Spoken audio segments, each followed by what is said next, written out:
Hey everybody, this is Swazzle from True Chicago Sports Fans.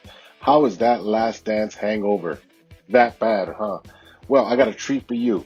I got Nicoli Wozniak, son of John Michael Wozniak, the shoulder shrugging, quarter flipping security guard for Michael Jordan.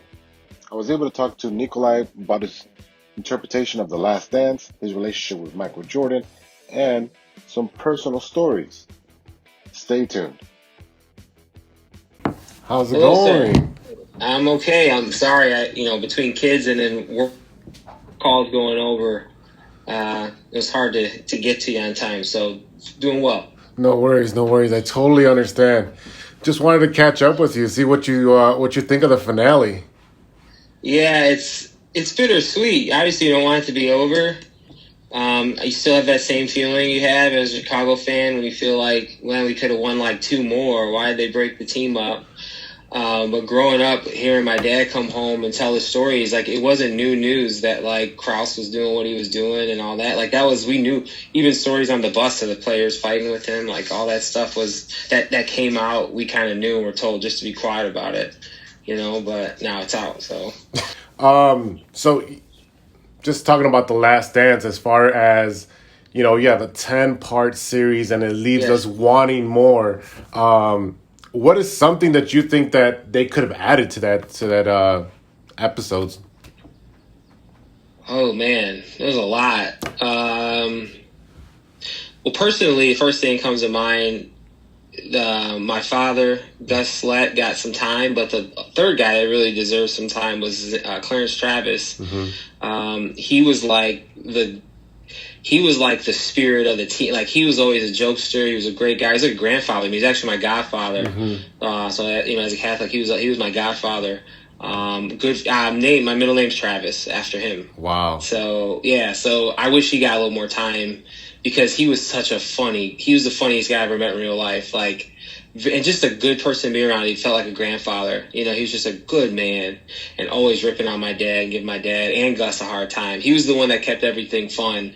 He was probably the most fun of all of them, to be honest with you. And was always cracking a joke or like making things not so serious, whereas Gus was extremely serious.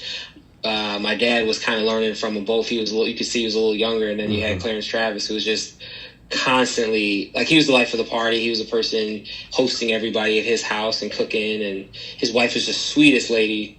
My godmother. I mean, so sweet. So I wish he'd have got a little more time. I wish they would have spent more time just kind of showing. I think it was important them showing Michael's, the grind, like, and I think spending a little more time, even with baseball. Terry Francona was quoted as saying, like, if Michael had more time, he would have made it. So would have liked to see more of that, his life on the road, because that kind of, I won't say humbled him, but it like that time he spent with the players helped him remember what it felt like just to be one of the guys, and that rejuvenated him, I think, in some ways. So yeah, that's my humble opinion. Yeah. What is your opinion on the Jordan's one of the last comments in the last episode? He's saying, "I wish we could have stayed together. We would have all signed for one more year." Yeah. He said he thought that he could have got everybody signed. I think he would if it, financially that would. I don't know what the numbers were. I remember back then Michael was making like $30 million a year. Yeah. So that's a lot of money in the 90s. Yes. That's a lot of money at any time, but to have a 1 year, so maybe he would have had to have taken a hometown discount to make it work, but I'm sure he would have, because it's just a bad feeling I can imagine, to be winning and then that's like being the number one salesperson. You get fired, you're told to you get let go. It's like, this makes no sense. Yeah, we don't care how much you sell. You're just not coming back. You're just not coming back. Yeah, it's like, what am I doing? Yeah, right. So, but that was pretty amazing for them to overcome that adversity together and still make it. So, I think it was that's unsettling. It's just as a Chicago sports fan, right? Like, still unsettling thinking of Michael in a Wizards jersey. Like, it's just I don't think that ever happened. You can never live with that. Yeah, it's like. Yeah, just speaking on the numbers, I think the Bulls had about 14 million available to sign Pippen, and Pippen wanted a $25 million contract, and then I don't know if Jordan would have taken that much of a cut. Yeah, I don't know. I just know maybe would you never know. Yeah. But like the fact that we'll never know is a problem. Yeah, and it just would have cement. It would have been nice to have the Bulls in those conversations with the Celtics and the Lakers, like 11 championships, and things like that. But then again, I think like the Bulls front office, they messed themselves up so bad. I don't think they'll ever come back from. It'll be like Babe Ruth in Boston. You know what I mean? It'll be 100 years before the Bulls win again. Yeah, that's what it seems like right now. Yeah, we're gonna have to pick a second team. yeah. Everyone's hoping the Bears can play. Or pick up another. Yeah. It's unfortunate. Is there a player from either the first three-peat or the second three-peat that you think that maybe they could have interviewed him or maybe give him a little more screen time? Sure. Yeah, for sure. In the second one, Tony Kukoc. I think Tony Kukoc had more value than what he was presented. They should have got Kukoc. Luke Longley. I know Michael and Luke Longley were not like best of friends. Yeah, they're not on speaking terms at all. Yeah, it'd have been interesting to hear Luke Longley's. I believe it denied the request to be on. Did he? Yeah. See, he was probably just like forget, but he won him some championships. So yeah, I definitely think Tony Kukoc, because he was very instrumental to that second, three-peat. On the first one, I would have thought they got Bill Cartwright. I'd have thought more. They got BJ. I think they did right on that first three-peat. I just think on that second three-peat, getting more Tony Kukoc would have made more sense. Yeah, I agree. The waiter was such an instrumental part to complementing Pippen and Jordan that, he picked up all the slack that they left over. Well, he was supposed to be like the great. I mean, he helped open the international doors too, because he was supposed to be one of the greatest players out of Europe. So that I thought that would have been cool to see. Who would have been? I think he wasn't that. I don't know what his terms or relationship was, but remember the first three-peat guy, Craig Hodges. Oh, Craig Hodges, he won the 3-point contest a couple of years. I think Craig Hodges might have made some sense to speak to. But they got everybody. I think that if I'm reaching for somebody in that first half, maybe Craig Hodges. I'm thinking maybe even Randy Brown. Yeah, Randy Brown, the second one, might have made some sense. I was surprised how much time Scott Burrell got too. I know because Michael's always ripping on Burrell. I'm like, man, that guy got a lot of time. But it helped remind me when I get in my arguments with people on Facebook or people I know when they say LeBron, is better than Michael, and Michael had better teams than LeBron. I start naming people like Randy Brown, Rusty LaRue, Judd Bushler. I'm like, really? You look at LeBron's worst players was Michael Beasley, who was the second draft pick. I'm like, come on, like stop.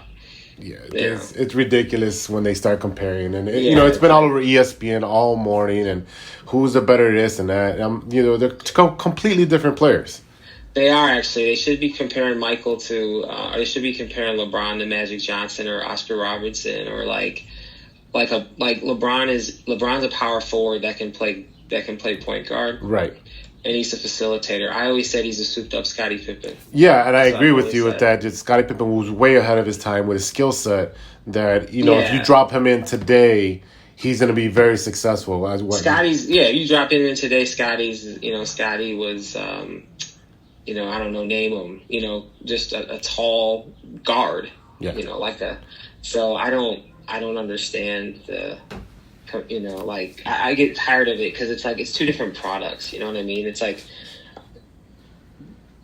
that's Pepsi and Coke. Is you're gonna pick your flavor. Yeah, it's like, it's not even just no contest. So now that you've seen the whole thing, and once your dad was on screen and got his little 15 minutes of fame, how did that change for you? Like how much, I guess, notoriety are you getting from, everyone just reaching out for you and wanting to know more about your dad? Yeah, it's insane. Actually, it's been a lot. Just like a lot of requests for conversations. I actually got in touch with SC, his Mr. Jordan's business manager, and I was like, "Hey, I just want your blessing before I." It's my dad, always Hmm. told us never talk, but I wanted to have the opportunity to speak about my dad because he deserved it. The guy, he was a hardworking Chicago police officer, father, and didn't brag about himself, but did some great things I learned about during the end of his life, and especially his funeral, meeting a lot of his friends from back in his old neighborhood, and it just selfishly felt good for me to be able to talk about my dad and not have to be myself, be out in like media or whatever. So it was an honor to talk about him. It's unbelievable how many people have like friended me and just said, "Hey, I lost my father, I lost my mother. They were Bulls fans." I try to respond to every single person just because this is gonna fade, and I'm looking forward to it in some ways. Just Hmm. to kind of, okay, we're done. I'm not doing any of this for any revenue, so Right. it's more like I just I want it to be through in some respect, and still give Michael his it's about Michael, and then but seeing my dad, being able to speak about him and his legacy and his life has been a great honor.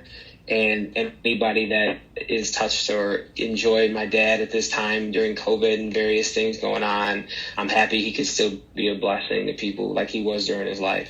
Right. Right. Now, I know they showed Kobe a little bit. I was hoping that Michael might have talked a little bit more about him being a big brother to Kobe, because Kobe said that Michael was his big brother and he would call him. Yeah, I thought yeah, they could have touched a little bit more on his relationship with the different players outside of the Bulls. yeah. Yeah, I do. Especially in a second three-peat. I think they did a good job. I mean, they were very limited. Like the time. Like if they had, I know Jason Ayer talked about this on various shows. Like if he could have done another like 15 episodes, I think he would have been able to fit all that in. But I do think they touched on Kobe coming up and how he was viewed by Michael. I think that was cool how they did that.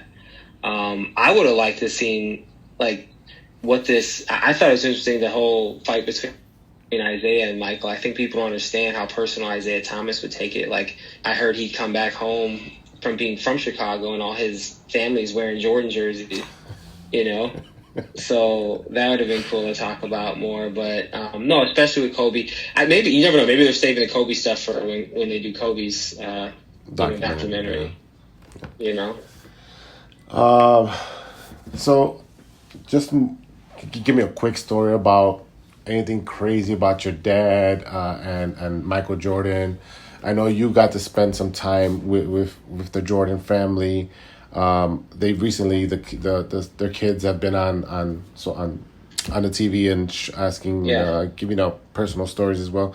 Do you have any stories between yourself and Michael and the family that you can share?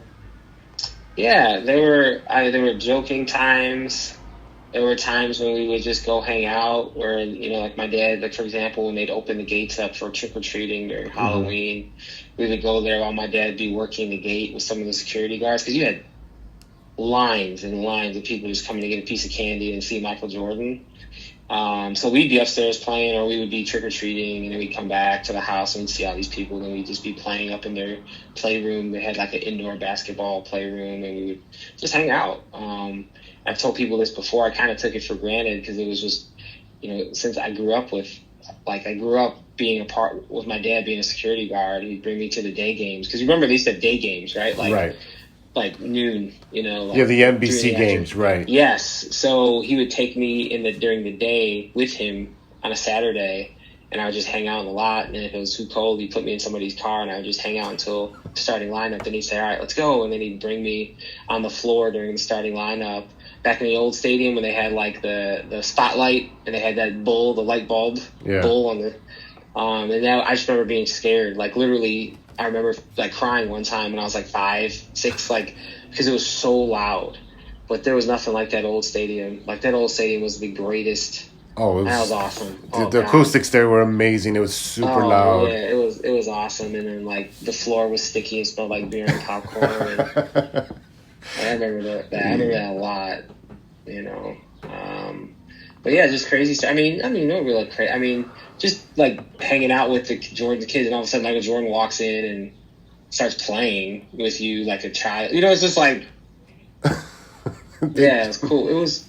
But I didn't realize how cool it was when I got older. Because to us, it was just like, oh yeah, you know, it's Michael Jordan, Dad's friend. And, you know, like we were always told, our dad always like taught us not to, he conditioned us not to be starstruck, be respectful, like be super respectful. Don't be like, hey, M, you know, or hey. Like even if Mr. Jordan would allow it, my dad would never allow that line to be crossed. You know. Well, I think your dad instilled in you that, you know, you're getting to see the person. You're not getting to see the persona or the mirage of Michael Jordan. You get to see actual Michael Jordan as a father, as a friend, as you know, a part of the community there. So you got to see a completely different side that most people don't get to see. Yeah, I would say often as a kid, I'd wonder why people were so like, I don't want to say afraid of him, but more like why, like he was a mean person. Now he was very determined to win, as you saw, but he was super nice, like to people. Obviously he would joke and rip on his friends, but he was like, he's a very loving, loyal, generous, you know, guy. So he wasn't like, you know, they call Scottie Pippen no tipping Pippen because he wouldn't tip, right? Like, you know, because Michael's like very good. So what was your last interaction with Michael? Just text messages. When my father died, he left a message and said, your father was, I loved your dad. He was more than a friend. He was a brother. He even told me I loved him more than you guys did. And I said, yeah, probably for a certain period of time during our teenage years, you probably did. Yeah. You know, he straight up, I love him more than you guys, you know, talking about me and my family and my brothers, you know, so like, he was dead serious about that. He loved my dad, and it meant a lot because he gave my dad, you know, friendship, brotherhood, you know, purpose, you know, like it was a real friend. And my dad looked up to him as well, in their own ways, in their own rights on the court. Michael was an all-star. My dad, as a Chicago police officer, was an all-star, as were the rest of the guys on his team. So that, you know, that game, so to speak, recognized and respected the game. But last interaction, just text. Like I didn't even bother texting him this whole week. Like I don't want to I don't want to overstep anything, but just text messages saying, you know, thank you, or even making jokes. I think the last text I sent was like, you created a monster. When my dad went all viral, he sent me the crying, laughing emoji. I was like, man, look what you did. Look what you did, yeah. Yeah. So who was able to bring your dad into the atmosphere of working for the Bulls? How did that come about? Yeah, so it was really my dad was a Chicago police officer, and some of the guys, they always work part-time jobs. When you're a Chicago police officer, you always do something else when you're like on furlough, or you like firefighters do too, right? Yeah. So a lot of times it's security jobs. So my dad was working Chicago White Sox baseball security for a long time, and then he decided to go over to the Bulls via Clarence Travis and Gus Lett, and all those guys were just, you know, it's like imagine you and your buddies are doing a job, and you all are like, hey, let's go work over here. And at the same time, Michael was in his first rookie year, second year, so it just happened. And Michael described it in the scenes yesterday. They just over time, you know, they escorted him in, they talked to him, and they just got to know him, and over time, the relationship just blossomed differently with each of the security guards. I often say my dad was like a brother. Mm-hmm. Michael calls him a brother, like a little brother. Like they're always trying to, like my dad was one of the youngest in that group, so he was always, you know, prodding Michael and messing with him and trying to go against him in something. So that clip of him in the quarters was really a good capture. It captured a constant theme, whereas Gus was truly like a father figure, you know. Right. So that was cool. See, one story that came out of it, I linked up my Uncle CT's son, Deron Travis, with the media person I'd been talking to. And one story I forgot about that I got reminded of was he was in a shooting contest. So Deron, the son of Clarence, was in a contest for shooting. They do after the first or second quarter halftime show type thing. And Michael somehow got a hold of the security guards and said, I bet you all combined that Duran loses. And so he Oh, was, yeah. So just joking, and actually Duran made the shots and won. So they all had to collect. It was nothing major, but it was more like if Michael got wind that my Uncle CT's son was in the contest, and he said, "I bet you he loses." So it was just wow. Michael always. Just, I mean, that's like during the first quarter, like after the first quarter. You know what I mean? Like he Yeah. had time Yeah, to like. yeah, pulling the, it's called rib, you put a Yeah. little rib and see, a But little like salt during on the there, game, yeah. during the game. So it's just funny that they have these little stories. Yeah. All right, so I don't want to take up too much of your time, and we'll talk No, soon yeah, again. But totally. just how would you want your dad to be remembered? We've seen the joking side. We know who's a police officer who's served for the city of Chicago and did very well for that, and then was one of Michael's good friends. But your perspective, what do you want the people to know, and how do you want your dad to be remembered? Yeah, I keep seeing stories about him from other people I didn't know about. And the one word that comes to mind is just a giver. Like he gave of himself to the city as a police officer. And as some people quote it as the real police, not just looking for a job, Mm-hmm. but he wanted to be engaged as a police officer, even if that meant his life. So that taking the most dangerous jobs, that sticks out. So a giver, someone who sacrifices and gives, strong values, and yeah, just generally a giver and a friend, and a good father. I told someone this, that he could be so hard on us because he would watch Michael and Tim Grover go through training, and I never understood. It was almost like, oh, that's why he would say that to us as kids, because he would watch Mm-hmm. the development of Michael becoming a winner, so he tried to filter that and bring it home to us, and we were just like, are you crazy? But he cared. It was because he cared. He wanted the best for us, and the older I got, the more I understood how much he loved us and cared for us kids. So he was devoted, and just a giver. Didn't want to wasn't in a drama.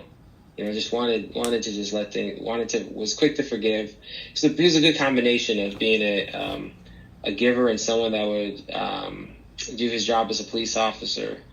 Someone you wouldn't want to mess with, at the same time, somebody who's truly caring and loving and giving. Awesome, Nico. Well, thank you for your time. We'll Yeah. chat soon. Again, thank you for doing this again. Yeah. And just listening about stories about your dad are just awesome. Yeah. And all the best to you and yours. Hope everyone is okay. Yeah, thank you so much. All right, take You're care. welcome. Bye bye. Take care. Bye-bye. I want to give a big thank you to Nicoli Wozniak for speaking with us. This is Swazo at True Chicago Sports Fan, signing off.